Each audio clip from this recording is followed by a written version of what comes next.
Voilà, bonjour à tous. Voilà, j'espère que vous allez bien, que le Seigneur là aussi vous a fait du bien ce matin. Merci au groupe de louanges, au travers de tout ce qui a déjà été partagé. Il y a des moments dans notre vie où on a hâte que certaines choses arrivent. On a hâte que le temps, on voudrait que le temps passe plus vite. Il y a certaines dates, il y a certains lieux, il y a certains endroits. On se dit, tiens, vivement que ça arrive. Moi, Dieu voulant, demain, je prendrai la route avec Pierre-Emmanuel, avec Alain. On va, pendant quelques jours, là, jusqu'à vendredi, passer du temps au travers du congrès des assemblées de Dieu. Et on attend ça. Alors, comme disait un collègue pasteur, on n'attend pas tous la même chose. Certains, ils attendent le programme, ils attendent de bien caler les choses, il faut que les choses soient bien faites au bon moment. D'autres, ils attendent juste de retrouver les copains. Moi, j'avoue que je suis un peu dans ce sens-là aussi. Surtout que je dois vous faire une confidence pour cette année. D'habitude, quand on y va, on reçoit tout un dossier, ça fait une 50aine de pages, et puis on reçoit un programme, à peu près avec des horaires, des orateurs et tout. Et là, cette année, le dossier, on l'a reçu, les horaires, on les a reçus, mais on ne sait pas du tout ce qui va se passer autre, les orateurs, tout ça. Et c'est là que, quelque part, parfois, il faut accepter qu'on ne connaît pas tout, mais que Dieu, lui, connaît tout. Moi, je ne sais pas qu'est-ce que tu attends quand tu viens dans la présence de Dieu, qu'est-ce que tu attends quand tu viens à l'église, qu'est-ce que tu attends quand tu pries, qu'est-ce que tu attends quand tout simplement on est réunis ensemble. Qu'est-ce que vous attendez? On n'attend pas tous les mêmes choses. Mais pourtant, Dieu, lui, il sait exactement quoi nous donner. Et j'ai pensé ce matin à vous parler du temps. Le temps que nous ne maîtrisons pas. Le temps que nous ne contrôlons pas. Et je voudrais que nous puissions prendre un premier texte ensemble dans Ecclésiaste chapitre 3.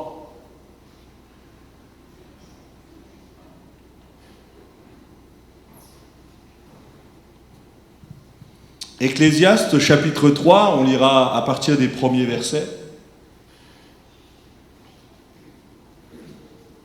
Certainement un texte que nous connaissons pour ainsi dire tous, mais on va le lire ensemble. Ecclésiaste chapitre 3, et tu peux mettre au verset 1. Je vais attendre que ce soit affiché. T'inquiète pas. Tu as le temps.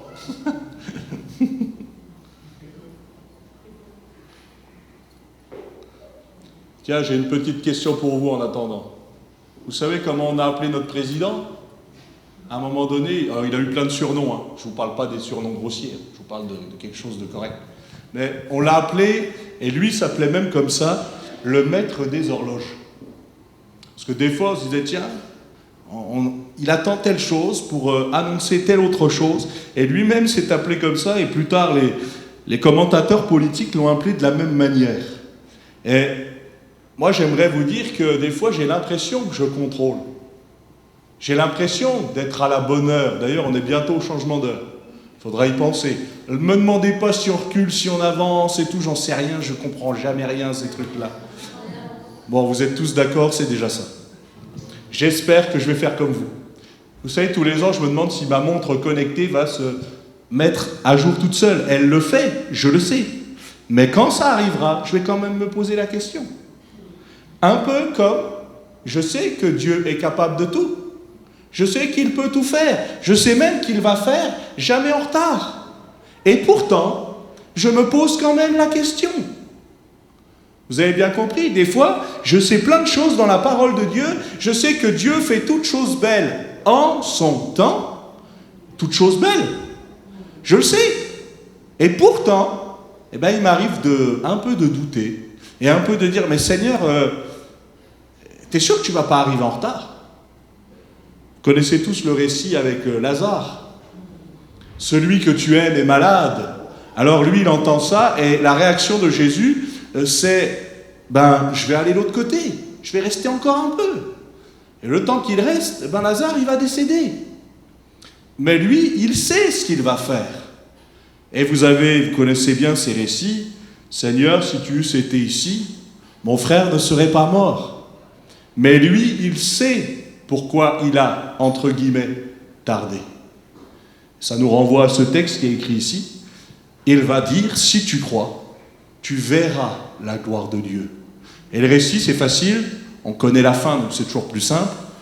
Lazare, qui c'est vrai était mort, eh bien est revenu à la vie, parce que c'était selon la volonté de Dieu. Ecclésiaste chapitre 3, si vous y êtes, on peut le lire ensemble. Il y a un temps pour tout, un temps pour toute chose sous les cieux.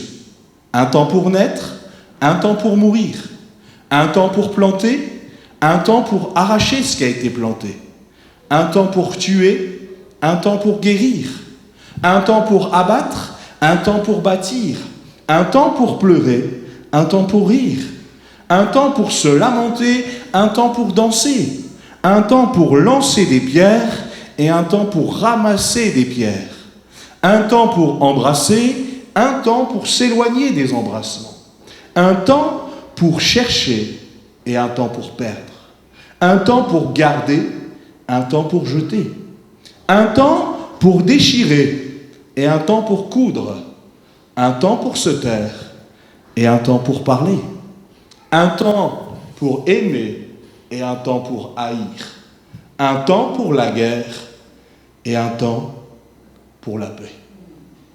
Vous connaissez ce texte? Moi, j'arrive pas à expliquer tout. Des fois, tiens, bon, un temps pour la paix, un temps pour la guerre, oui, si vis pacem parabellum, qui veut la paix prépare la guerre. C'est pas mes anciennes connaissances en latin, en grec et tout. J'ai juste regardé Astérix et ils le disent et je l'ai retenu. Voilà, je remets les choses dans leur contexte. Mais qui veut la paix prépare la guerre.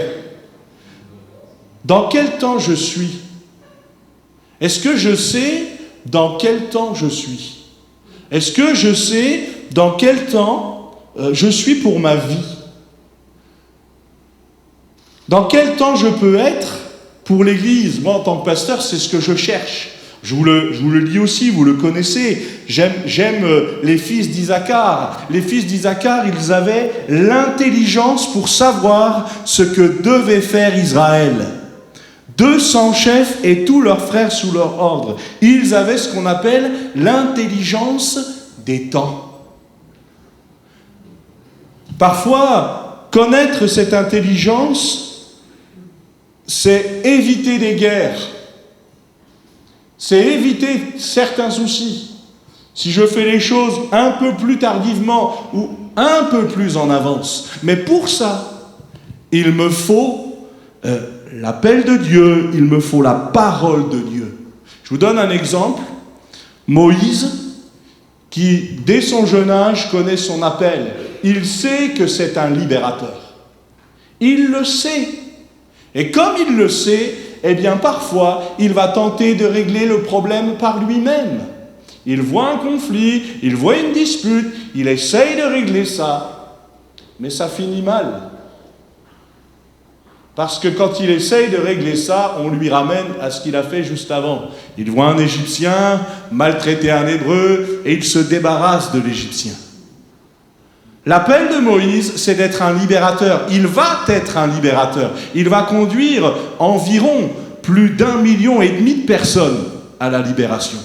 Environ. Mais ce n'était pas son temps.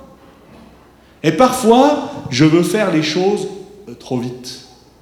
Parfois, je veux presser le temps.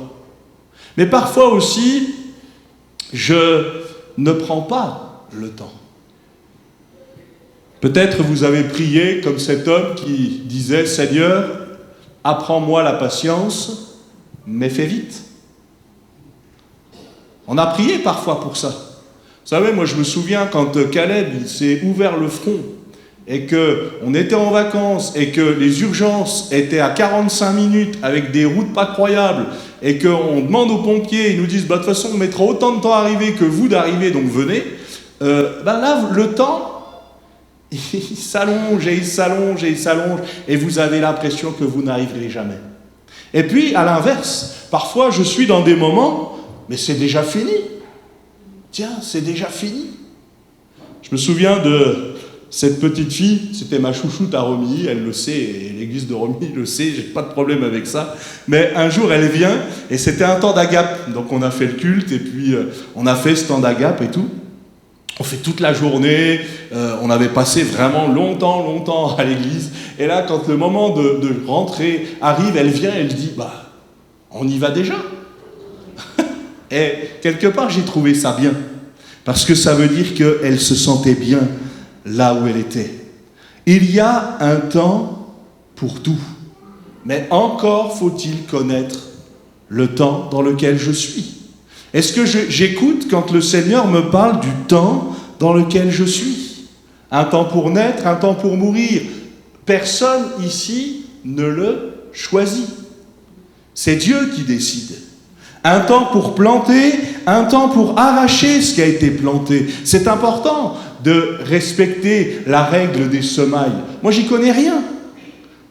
Mais je suis convaincu que si on ne respecte pas, on ne va pas récolter autant qu'on aurait dû, voire même on ne va rien récolter du tout. Et ça, bibliquement, c'est aussi important.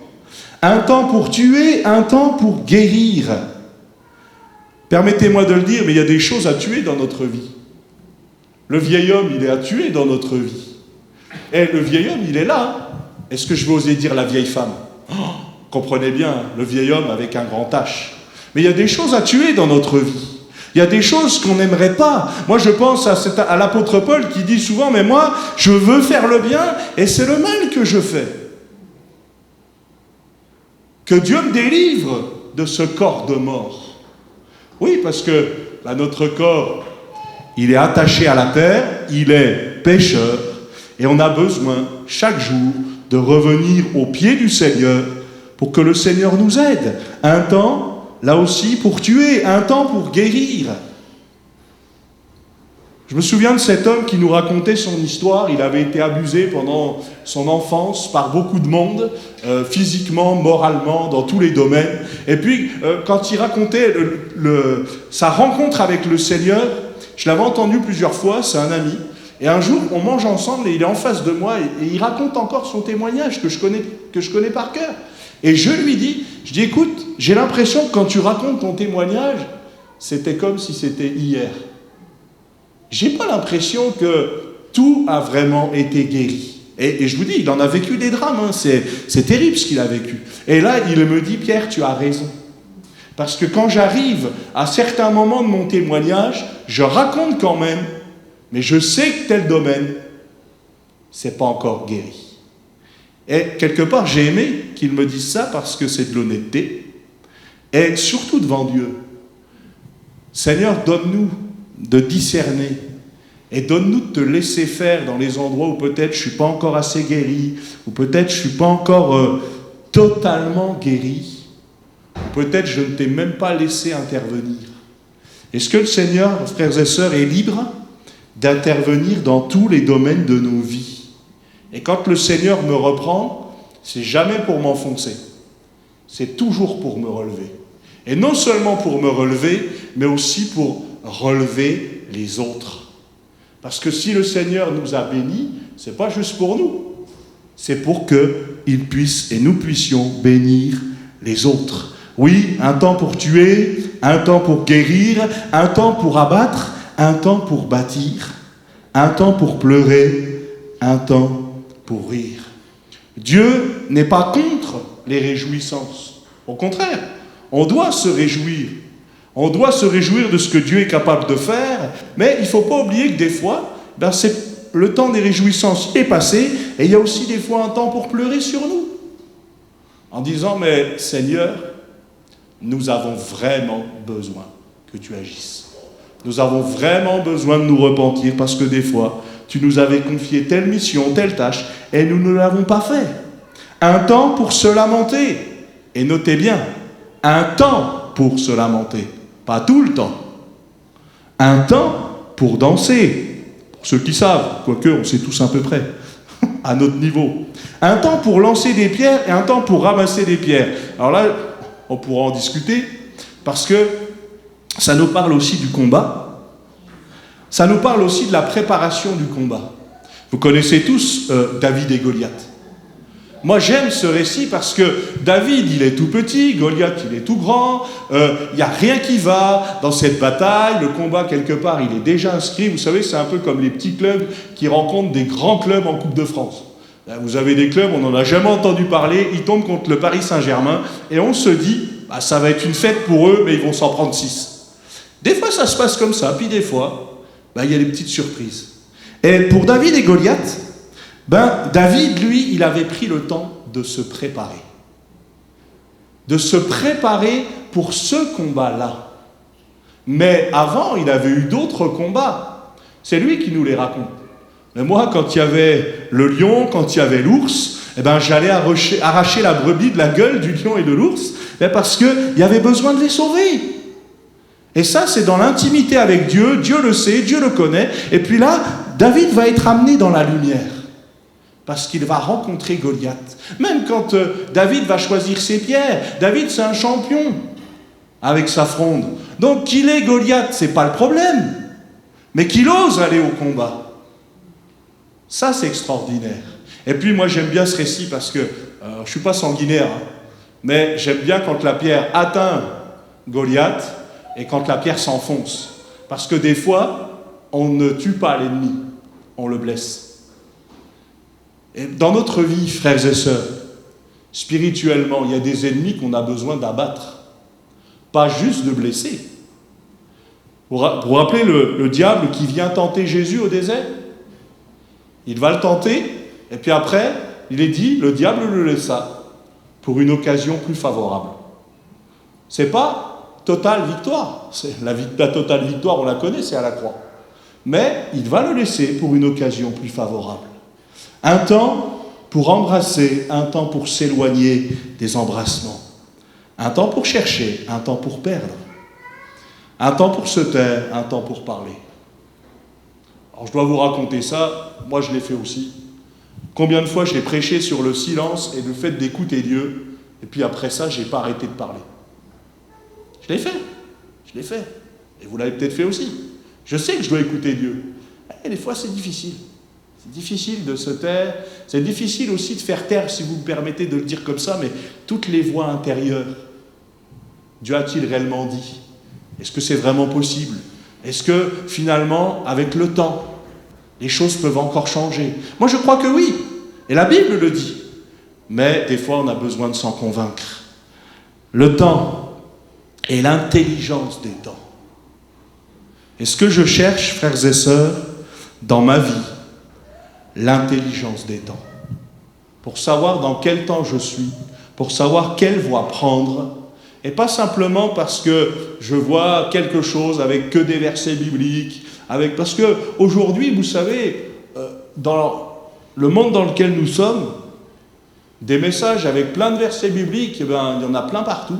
Et je veux me rappeler aussi que des fois, le diable se déguise aussi en ange de lumière, et qu'il fait comme Dieu, à peu près. Il fait du théâtre. Ça va jusqu'à un certain point, mais combien se laisse avoir? Et ne prenez pas garde à tout ce que vous entendez, mais faites le tri. Parce que ça, c'est important. Est-ce que ce que j'entends est conforme à la parole de Dieu? Parce que ça nous aide à faire déjà pas mal le tri. Mais encore faut-il le connaître. Ce matin, j'ai reçu un message et j'ai écrit, en réponse à ce message, « Montre-moi dans la Bible où c'est écrit. » Et en réponse à mon message, il m'a été dit, « Toi qui connais la Bible, tu trouveras la réponse. » Là, je lui dis, bon, t'as rien à me dire, quoi, en fait. Parce qu'effectivement, sur ce sujet-là, je ne rentre pas dans les détails, mais oui, je connais ma Bible. Et je sais que ce que je voulais dire, il pouvait me dire tous les versets qu'il voulait, il n'aurait jamais trouvé. Ça, c'est parce que des fois, on connaît la Bible à moitié et on l'utilise mal. Parfois, je connais quelques textes, je connais quelques versets, et ça m'arrive aussi, hein, et on les cite mal et on ne les met pas dans le contexte, et parce que ça nous arrange. Ou des fois, des textes qui nous dérangent, on ne les cite jamais. Quelqu'un qui quitte l'Assemblée pourrait nous dire, n'oublie pas, je n'oublie pas que Dieu nous invite à ne pas quitter l'Assemblée. Mais ça, bizarrement, il y a des textes qu'on oublie quand on n'a pas envie de s'en souvenir. Voilà, prenez avec moi dans 2 Chroniques, chapitre 26. Un temps pour tout. Un temps propice. Comment je prépare ma rencontre avec Dieu? La Bible dit, prépare-toi à la rencontre de ton Dieu. Et ça, c'est toutes les fois où on décide de passer du temps avec lui. 2 Chroniques 26, verset 3.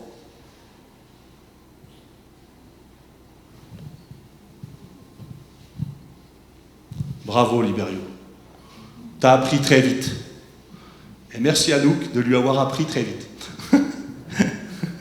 Faut rendre à César ce qui est à César et à Anouk ce qui est à Anouk. Donc c'est fait. Je sais, et à Dieu ce qui est à Dieu, je ne l'oublie pas. 2 Chroniques 26, verset 3. Tout le peuple de Juda prit Osias, âgé de 16 ans. Alors cela, c'est peut-être moi qui me suis trompé de... Vas-y, c'est peut-être moi qui me suis trompé. Ouais, tu mets au verset 3 ? Ouais, merci, super. Alors, 2 Chroniques 26, verset 3. C'est bon, on y est tous ?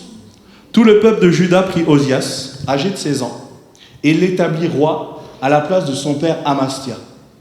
Osias rebâtit Élot et le fit rentrer sous la puissance de Juda. Après que le roi fut couché avec ses pères, Osias avait 16 ans lorsqu'il devint roi. Il régna 52 ans à Jérusalem. Sa mère s'appelait Jécolia de Jérusalem. Il fit ce qui est droit aux yeux de l'Éternel, entièrement, comme avait fait Amastia son père. Il s'appliqua à rechercher Dieu pendant la vie de Zacharie, qui avait l'intelligence des visions de Dieu, et dans le temps où il rechercha l'Éternel, Dieu le fit prospérer. Je commence par la fin, parce que c'est ça qui m'intéresse. Dans le temps où il rechercha l'Éternel, Dieu le fit prospérer. Le côté prospère ici, c'est Dieu le fit grandir. Bien sûr qu'il y a la notion de richesse, mais là, ce n'est pas le plus important.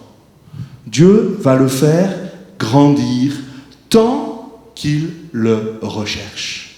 Et personnellement, frères et sœurs, pour nous, c'est la même chose. Tant que je recherche Dieu, Dieu va me faire grandir, prospérer. Prospérer en lui. Ne vous attachez pas trop aux richesses de ce monde, vous ne les emporterez pas avec vous. Merci Seigneur pour ce qu'il nous donne. Donne-nous de ne pas le gaspiller, mais toutes ces richesses-là, on va les laisser. Mais Dieu va le faire prospérer tant qu'il cherche sa face. Et ça, c'est important, parce que dans ma vie, j'ai besoin de remettre les choses dans le bon ordre. J'ai besoin de rétablir les choses. J'ai besoin que Dieu soit toujours sur le trône. Des fois, je remplace Dieu par mes soucis, par mes difficultés, puis des fois, je le remplace même par moi-même, parce que je crois que je vais m'en sortir tout seul. Mais j'ai besoin, et ça, que vous ayez 2 jours de conversion ou que vous en ayez 50 ou 60, ça ne change pas. C'est plus des fois les mêmes défis, c'est plus des fois les mêmes tracas, c'est plus les mêmes batailles, mais il y en a toujours. Les batailles, elles s'arrêtent quand ? Elles s'arrêtent à notre mort.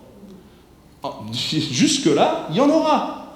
Mais, encore une fois, il va s'appliquer à rechercher Dieu pendant la vie de Zacharie, parce que Zacharie, lui, il avait l'intelligence des visions de Dieu, et dans tous les temps où il va rechercher l'Éternel, Dieu va le faire prospérer.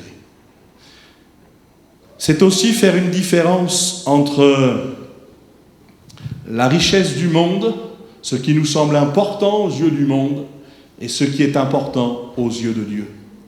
L'homme regarde à ce qui frappe les yeux. Et c'est normal. Mais Dieu, il regarde où nous ? Au cœur. Au cœur.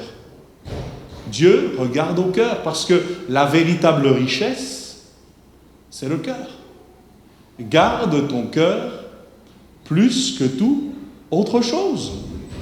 Et des fois, notre cœur s'est perverti. parce qu'on a fait des compromis, parce qu'on a donné plus de place à autre chose qu'à Dieu. Mais tant que Dieu, finalement, est à sa bonne place, Dieu va nous faire prospérer, même dans des domaines qu'on ne pensait plus possibles. Combien de fois je dois me rendre compte que j'ai prié le Seigneur, avec le peu de foi que j'avais parfois, mais que avant que je prie, Dieu avait déjà agi. Je me souviens de cette dame, je vous dis, on avait fait un temps d'appel, et puis cette dame, elle est résolue dans son cœur, elle dit, je n'irai pas pour qu'on prie pour moi, parce que je l'ai déjà fait plein de fois, et ça n'a pas marché. Et elle n'est pas venue. Mais la fois suivante, à la réunion, elle a dit, Pierre, je dois demander pardon à toi et à l'Église, et à Dieu. Parce que oui, je ne me suis pas approché. Je me suis levé de ma chaise à la fin de la réunion, j'ai été entièrement guéri. Et je dois reconnaître que j'ai défié Dieu. Elle était courageuse de faire ça. Mais moi, là, je me suis réjoui. Parce que je me dis, cool, moi je ne suis même pas intervenu, je ne peux même pas dire que c'est grâce à moi, je ne peux même pas dire que c'est grâce aux circonstances, parce qu'elle ne voulait pas. Mais Dieu a fait pour lui montrer que c'est le temps de Dieu qui compte. Et je voudrais qu'on n'oublie pas ça. On aimerait bien que les choses se passent à notre timing. Mais Dieu fait toutes choses belles en son temps. Il y a un temps pour tout. À nous aussi de nous préparer. Que Dieu nous aide aussi à compter sur lui pour avancer plus loin. Comment je recherche Dieu? Quelle est ma manière de rechercher Dieu? Déjà, peut-être pour quelqu'un, est-ce que je le recherche encore? Est-ce que je le recherche dans tous les domaines? Parfois, je veux prendre la volonté de Dieu et la soumettre à la mienne. Mais ça ne marche jamais dans ce sens-là. Il faut que ma volonté soit soumise à la sienne. Parce que celle-là, c'est celle qui s'accomplit certainement. Et des fois, si je fais l'inverse, il va y avoir de la casse. Et on peut témoigner que quand nous avons élaboré des projets où Dieu n'était pas, et que le projet s'est cassé la figure, ça a provoqué parfois beaucoup de casse. Dans le temps où il rechercha l'Éternel, Dieu le fit prospérer. Ça peut vouloir dire aussi que des fois je le cherche pour un temps. Tiens, j'ai tel objectif. Vous savez, ça me fait penser souvent quand vous accompagnez les nouvelles personnes au baptême. Elles sont toutes feu, tout flamme, elles sont contentes de se donner au Seigneur, elles sont contentes d'apprendre, et puis elles sont fidèles dans les réunions, elles prennent leur place, et puis d'un seul coup, avec le temps, il y a un relâchement. Là, parce que l'objectif du baptême est passé, le temps après, il y a un peu d'autres objectifs, puis après. Et ça, en fait, on le vit tous. Et on a besoin de repartir de l'avant. Alors Dieu fera sa part, mais je dois faire aussi la mienne. Combien de fois j'ai dit au Seigneur, voilà ce que je vais faire, puis en fait, je n'ai pas fait.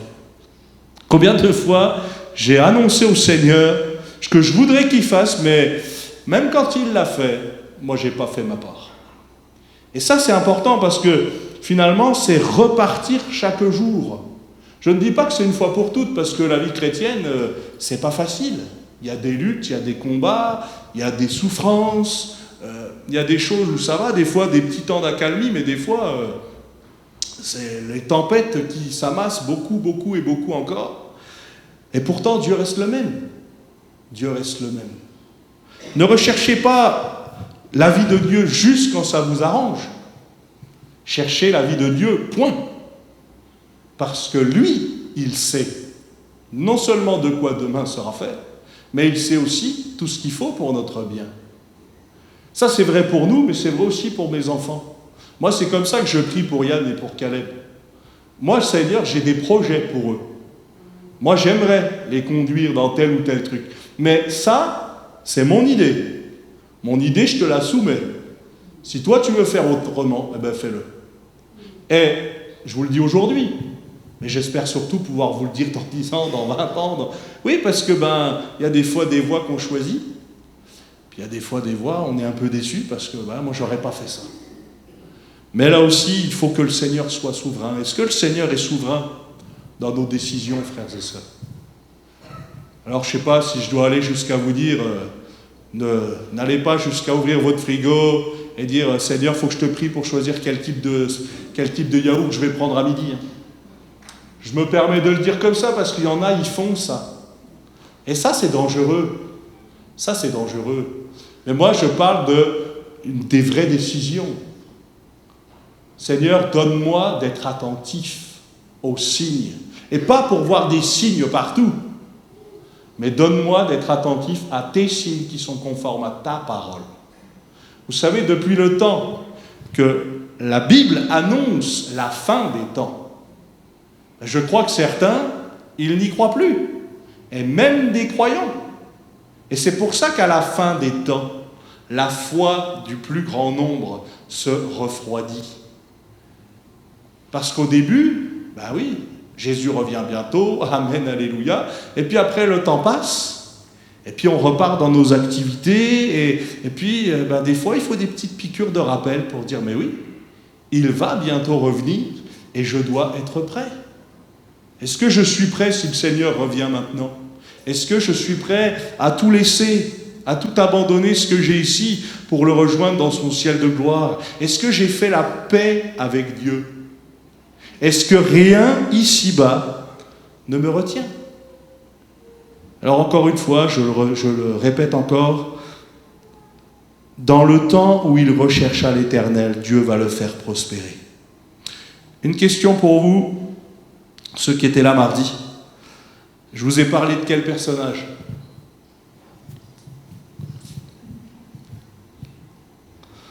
Je vous ai même demandé ce que vous connaissiez de sa vie. Élie. Élie. Prenez dans 1 Roi chapitre 18. J'ai prêché mardi, pour ceux qui n'étaient pas là, sur Élie était un homme de la même nature que nous. Tout ça pour nous rappeler que Élie il a accompli des choses extraordinaires, mais il était aussi un homme de la même nature que nous, avec les mêmes difficultés. Mais on va partager ensemble dans 1 Roi 18. Un texte, encore une fois, que vous connaissez bien. 1 Roi 18, verset 30.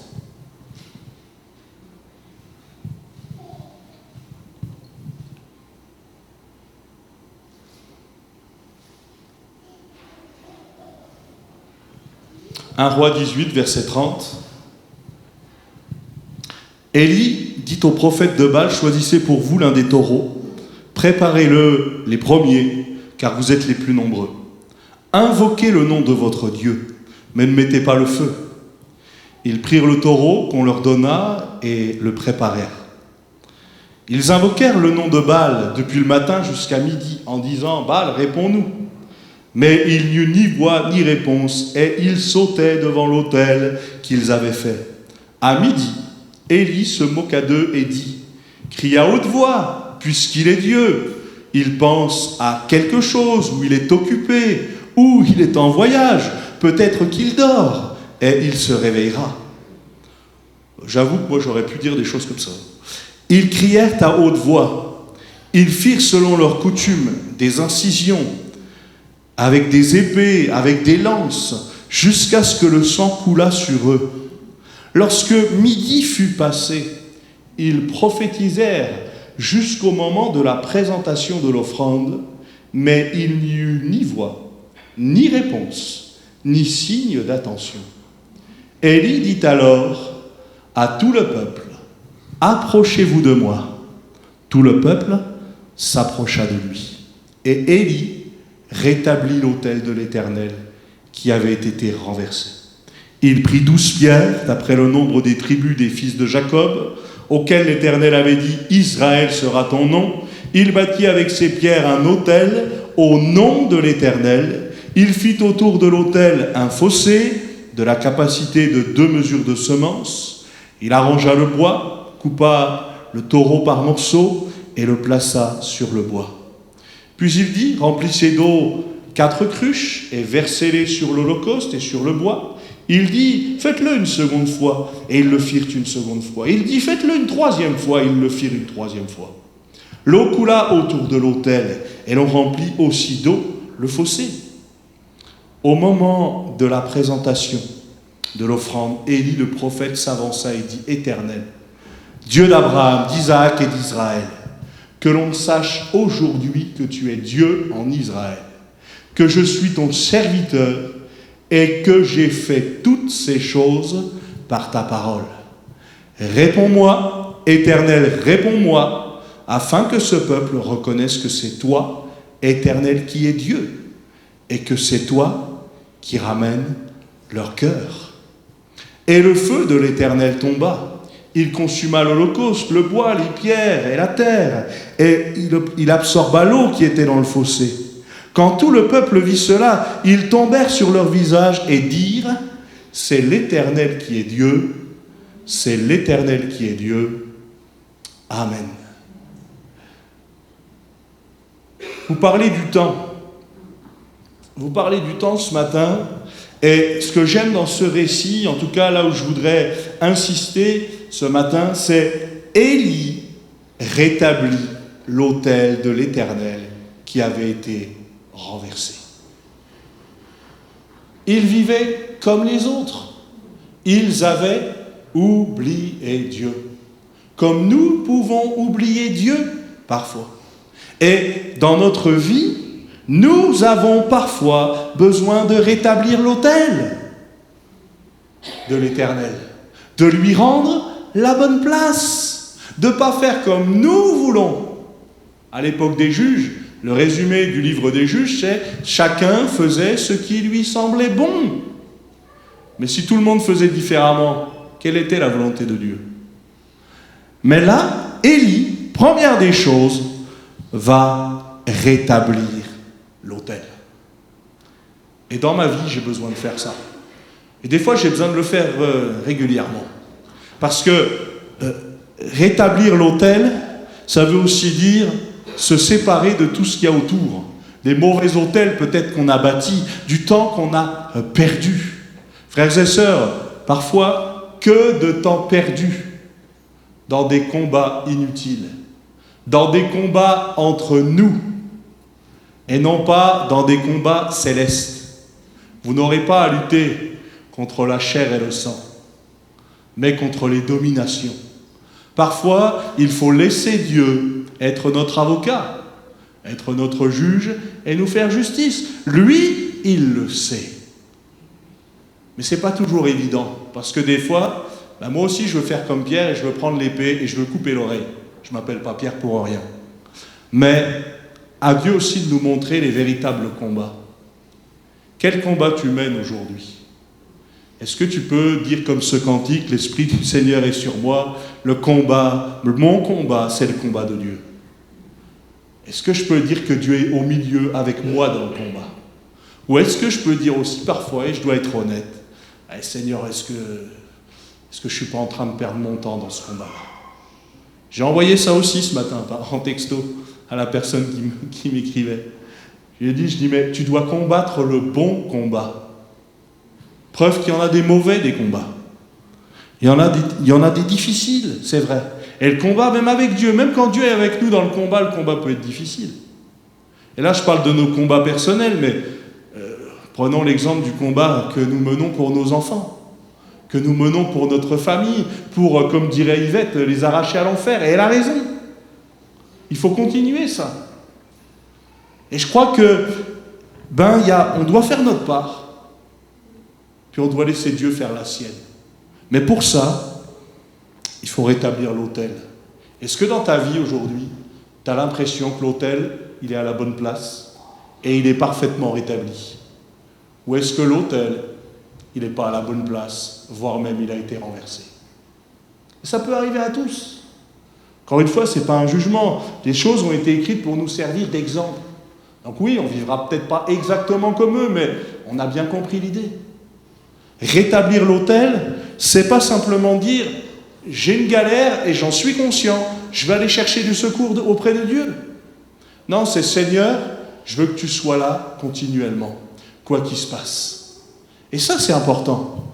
Parce que, là encore, je vous rappelle quand même qu'Élie se trouve devant 450 prophètes de Baal, plus les autres faux prophètes, et lui, il est tout seul.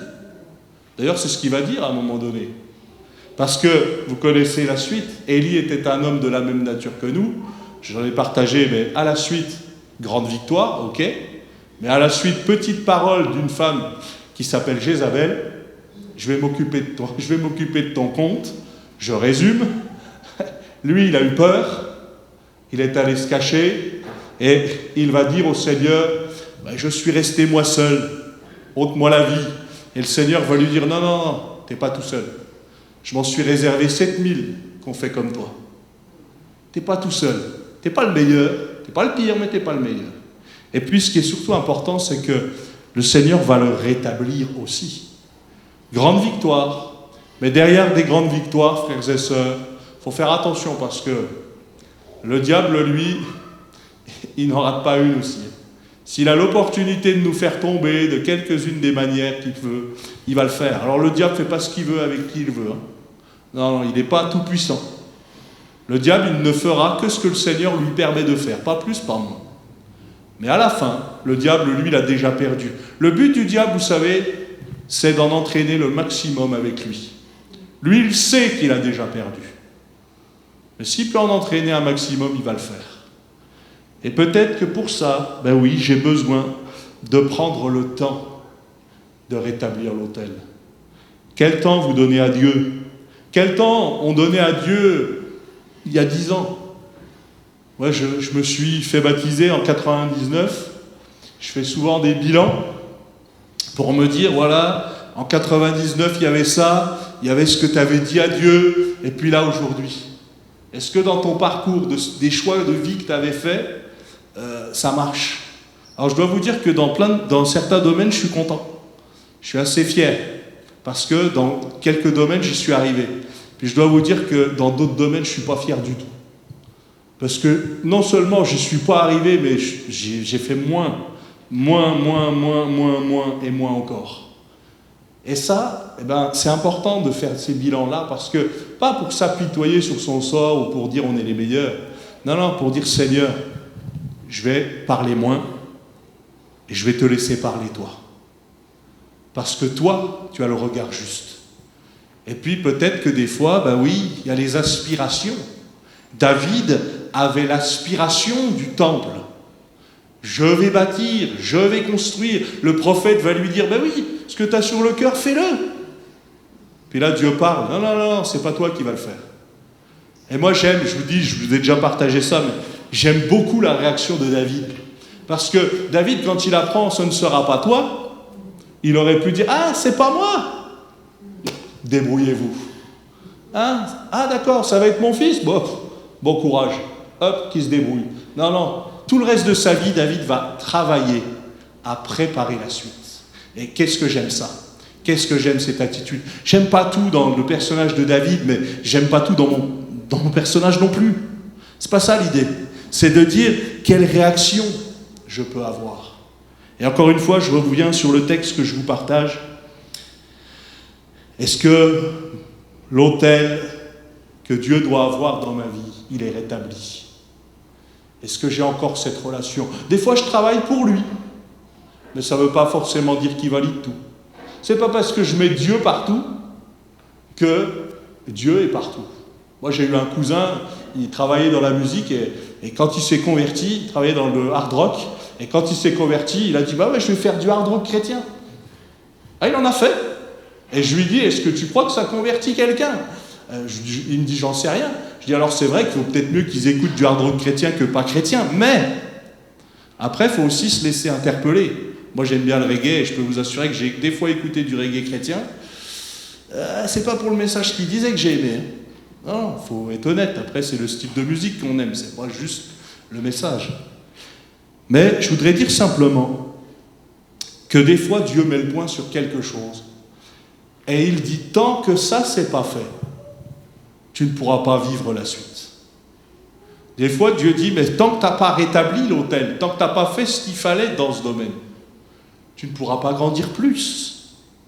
Tu dis, oui, peut-être dans tes prières, je veux grandir, je veux que le Seigneur... Mais Dieu te dit, ouais, mais fais ce que tu as à faire, moi je ferai le reste. Et ça, le Seigneur est capable de le faire, peu importe. Je vais terminer en vous citant ce verset. Si vous voulez vérifier, c'est dans Psaume 90, verset 12. « Enseigne-nous à bien compter nos jours, afin que nous appliquions notre cœur à la sagesse. » Enseigne-nous à bien compter nos jours. Est-ce que, frères et sœurs, je me laisse véritablement enseigner par lui? Comment la parole de Dieu résonne dans mon cœur lorsque je la lis? Je me suis aperçu ce matin, j'ai un peu toujours la même routine chaque matin, et je me suis aperçu ce matin qu'en prenant ma Bible, je me dis, tiens, j'ai pas dû la lire hier. Parce que je me dis, tiens, je suis pas dans le bon timing là. Bon, j'ai rattrapé mon retard. Mais effectivement, je me suis rendu compte qu'hier, alors j'ai refait un peu le bilan de ma journée d'hier, ah bah mince, tiens, je pensais que, et finalement je ne l'ai pas fait. Parfois, eh bien, nous avons besoin aussi de rétablir l'autel du temps dans notre vie. Seigneur, donne-moi de prendre toujours du temps pour toi. Pas juste quand il me semble en avoir besoin. Pas juste quand, là j'ai une galère, alors je me souviens de Dieu. Non, non. Mais à chaque instant. Seigneur, est-ce que tu valides ce que je suis en train de faire? Que ce soit du temps pour toi. Je vous parlais d'Yvette. Et Yvette, quand on est allé la visiter, elle m'a parlé de Jules. Et Jules, c'est un petit garçon que j'ai eu au foot il y a 2 ans de ça. Et je l'ai eu comme entraîneur de foot pendant 1 an. Bon, il ne savait pas du tout que j'étais pasteur et tout. Et puis en fait, il se trouve que après, bien plus tard, j'ai découvert qu'il était de la famille d'Yvette. Et elle me dit, ah tu sais Jules, l'autre coup, il a parlé de toi. Il était à table, on était en train de discuter, et il a dit, comment je dois faire pour prier? Alors il demande ça à Yvette. Et puis tout de suite, il se reprend et dit, t'inquiète pas, j'irai demander à Pierre. Il sait faire. J'ai aimé ça parce que moi, tout le temps où je l'ai eu en entraînement, jamais j'ai parlé du Seigneur de cette manière-là. Mais comme quoi, le Seigneur, lui, il a quelque chose, il sait ce qu'il fait, au temps voulu. Et Yvette me disait, tu sais, moi, je ne lui parle pas de Dieu parce que sa maman me l'interdit. Mais je me rends compte qu'il entend parler de Dieu quand même, et que c'est pas de ma faute, et que c'est tant mieux quand c'est comme ça. Eh bien, faites confiance aussi au Seigneur. Des fois, moi, je veux forcer une porte. Mais peut-être que Dieu en a d'autres pour que tel ou tel entende. Je vous ai déjà raconté l'histoire de mon meilleur ami. Mon meilleur ami qui fuyait les églises. Il a grandi dans le milieu chrétien. Il ne s'est jamais baptisé, mais il a grandi dans le milieu chrétien. Et il y a eu une telle pression sur lui qu'il disait, non, moi, je ne veux plus entendre parler des églises. Et partout où il allait, il est venu en études à Nancy. Il était à 200 mètres de l'église. Donc tant mieux, on se voyait tous les jours. Il est venu à Metz, il était à 500 mètres de l'église.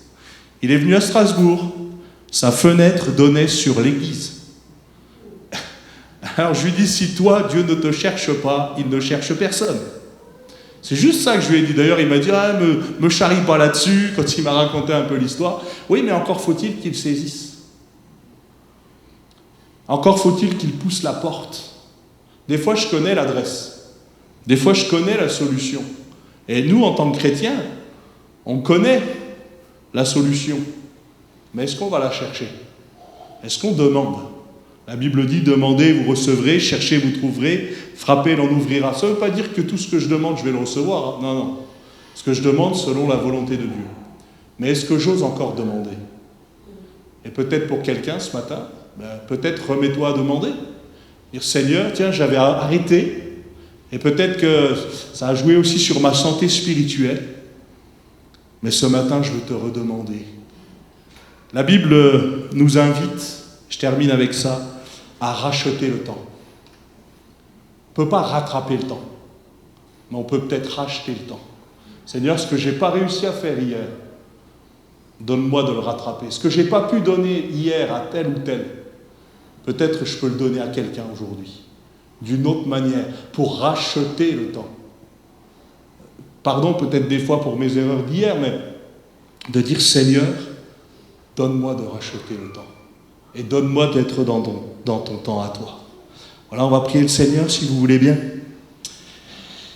Seigneur, je te remercie parce que tu es celui qui nous parle, tantôt d'une manière, tantôt d'une autre, et donne-nous d'y prendre garde.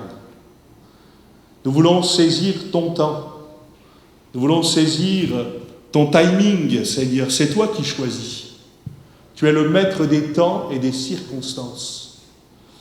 Et Seigneur, peut-être que tu permets à plusieurs ce matin de rétablir l'autel. Peut-être que tu nous permets de se confier en toi comme tout à nouveau. Non pas avec de vieilles habitudes, non pas en nous appuyant sur notre réserve de foi, mais en ayant ce matin un renouvellement de notre foi. Seigneur, fais ton œuvre au milieu de nous. Donne-nous de croire à ta parole. Donne-nous de nous appuyer sur tes promesses. Donne-nous de croire en toi plus qu'en toute autre chose. Et donne-nous, Seigneur, de faire taire peut-être tous les bruits contraires à ta parole. Donne-nous du discernement dans ce que nous entendons, dans ce que nous écoutons. Donne-nous du discernement dans notre manière d'agir et dans le timing où nous devons agir. Donne-nous de saisir les occasions, que nous ne puissions pas vivre de regrets, mais te dire oui, j'ai fait ce que j'avais à faire au moment où je devais le faire. Merci pour les uns et les autres, merci pour les familles que nous représentons, merci parce que tu prends soin de chacun et de chacune d'entre nous. Seigneur, qu'à ton seul nom soit toute la gloire. Amen. Amen. Merci pour votre attention.